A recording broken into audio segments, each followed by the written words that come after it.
Alors Jean Glavany, vous êtes le candidat du Parti Socialiste soutenu par le Parti Radical de Gauche sur la première circonscription des Hautes-Pyrénées, où vous êtes le député sortant. Alors d'abord, sur un point de vue politique, comment s'est passée cette campagne et votre positionnement par rapport aux autres candidats?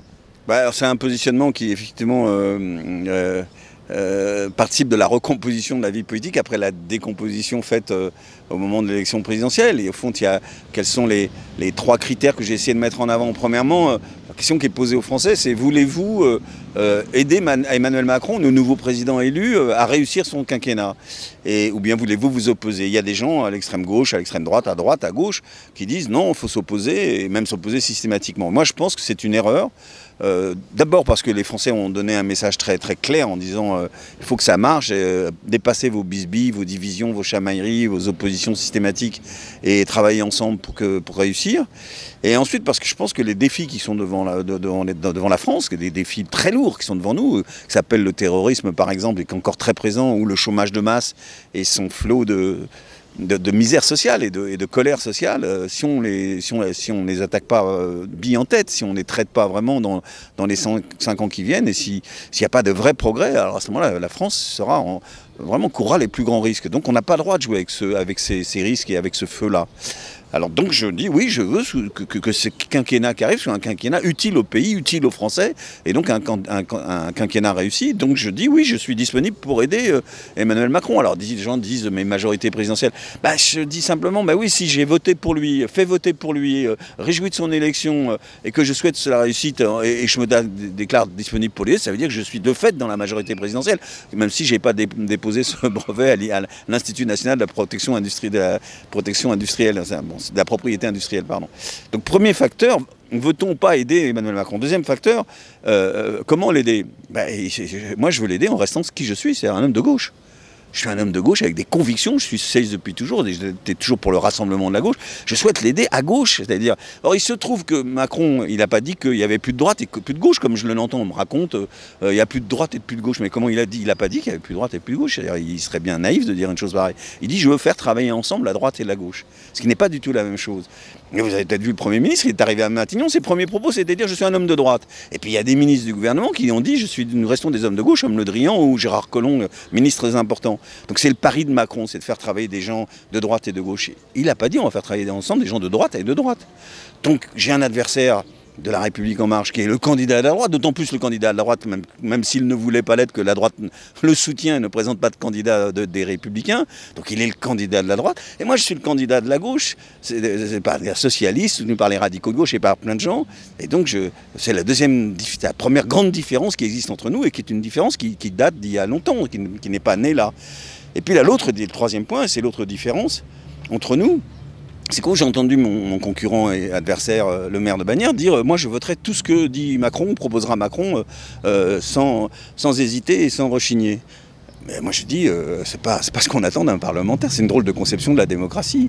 Moi je n'ai pas une conception de la démocratie qui ferait de moi un godillot, ou le doigt sur la couture du pantalon, ou un béni oui-oui, tout ce que vous voulez. Moi je veux être un homme libre, de soutenir Macron, mais avec mes convictions, et de parler en confiance à Macron et au gouvernement en disant je suis pas là pour être un frondeur, je suis pas là pour faire des croche-pattes, je suis pas là pour faire des coups de poignard dans le dos, je suis pas là pour faire des petits bénéfices politiques sur le dos de Macron, mais je veux pouvoir vous parler librement en vous disant là je suis d'accord, mais là attention, là, mon conseil c'est faites pas comme ça, ou là attention vous dépassez une limite, ou là etc. Et je pense que la démocratie française, elle n'a pas besoin d'un parti hégémonique, parti unique, parti godillot, parti béni oui-oui, elle a besoin de diversité, de dialogue, d'échange, d'amendements, de compromis. Voilà une autre grande différence entre mon concurrent et moi. Justement, ce besoin de compromis, de consensus, c'est aussi ce qu'on fait ressortir à la fois les élus et les citoyens que vous avez rencontrés durant la campagne, durant ces 4 semaines. D'abord, il faut que je vous dise que moi, j'aime beaucoup les campagnes électorales parce que c'est un moment, ce sont des périodes longues de contact privilégié avec les citoyens, pas seulement avec les élus. Et moi, je me suis soumis, mais avec plaisir, à cette tradition qui existe dans le département qui consiste à aller, que plus personne ne respecte. Je crois que Jeannine Dubié l'a respecté dans sa circonscription et moi dans la mienne, mais nous sommes les seuls à être allés dans toutes les communes. Et cette circonscription est immense. Il y a 289 communes, et avec ma suppléante Joëlle Abadi, qui est une femme de terrain, qui est maire de Tillous, qui est conseillère départementale, qui est vraiment quelqu'un du milieu rural et qui est très appréciée partout où on passe, et elle m'a été d'une grande utilité, nous avons décidé d'aller partout. C'est à la fois un geste démocratique élémentaire vis-à-vis de nos citoyens qui disent pas mais qui c'est celui-là, se présente à nos suffrages, il n'est même pas venu nous voir se présenter à nous. On va partout vers les citoyens, c'est le minimum du respect qu'on puisse avoir à leur égard. Et puis c'est une autre raison, c'est qu'en allant dans les mairies, on va saluer l'échelon communal, la commune comme cellule de base de la démocratie et de la République. Pour moi, c'est fondamental. Et donc, on a été à honorer aussi cet échelon-là et reconnaître, nous qui sommes des défenseurs des communes rurales, nous sommes allés dire commune après commune. Eh bien, ce tour-là, qui prend beaucoup de temps, mais il est très enrichissant parce qu'on a eu des tas de dialogues magnifiques avec des Français qui nous ont parlé de choses très diverses.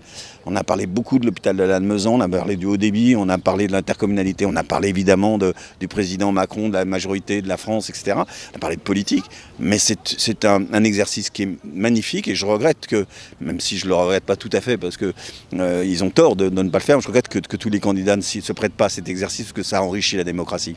Alors justement par rapport à votre rencontre, mais également par rapport au programme que vous avez présenté et que vous allez présenter aux électeurs, puisque les professions de foi arrivent dans les boîtes aux lettres, quels sont les 2-3 éléments qui vont permettre aux Hautes-Pyrénées peut-être d'avoir un souffle nouveau aussi économiquement, en termes de santé, en termes de numérique? D'abord, il ne faut pas mentir à nos concitoyens. L'élection législative est une élection nationale. Donc on est candidat aux élections législatives pour représenter cette circonscription au plan national et participer aux travaux du Parlement, à la fois pour élaborer des lois et contrôler l'action du gouvernement. Hein. Le rôle du parlementaire, c'est ça. Donc nous ne sommes pas des candidats à une élection locale avec un projet pour la circonscription. Cela dit, moi, je sais ce que je veux pour ce territoire, y compris parce qu'on a travaillé avec Michel Pellieu, le président du Conseil général, qui justement, un peu comme Macron a fait travailler la droite et la gauche ensemble, les chambres de commerce, d'agriculture et de métiers ensemble pour faire ce projet de territoire. Et moi, je pense que le rôle d'un élu au plan du territoire, c'est de soutenir ce projet de territoire dans toutes ses configurations, parce qu'il a travaillé, ça a été un travail de fond qui a duré 2 ans et sur lequel on a maintenant une feuille de route pour développer le territoire, qui est déjà mise en œuvre, en termes d'infrastructures, de transport, en termes de formation, en termes de développement économique. Nous avons notre feuille de route, c'est la mienne, et ça sera la mienne comme député. Pour terminer, comment vous apprenez ce premier tour? Qu'est-ce que vous en attendez? J'en attends le meilleur résultat possible. Moi, j'ai confiance dans le travail que j'ai fait avec tous les élus de cette circonscription qui me soutiennent, de Michel Pellieu à tous les conseillers départementaux qui sont à mes côtés, tous les maires qui sont à mes côtés, et ils sont nombreux, tous les militants, les associations qui sont à mes côtés, et ils sont nombreux. Il y a un tissu extrêmement dense d'élus et de populations et de militants qui sont engagés à mes côtés. J'attends une récompense pour eux avec un score qui soit le meilleur possible et qui nous mette en bonne position pour le 2e tour. Voilà, je suis confiant, mais en même temps concentré surtout sur ce qui reste à faire et je l'espère sur une campagne de 2e tour.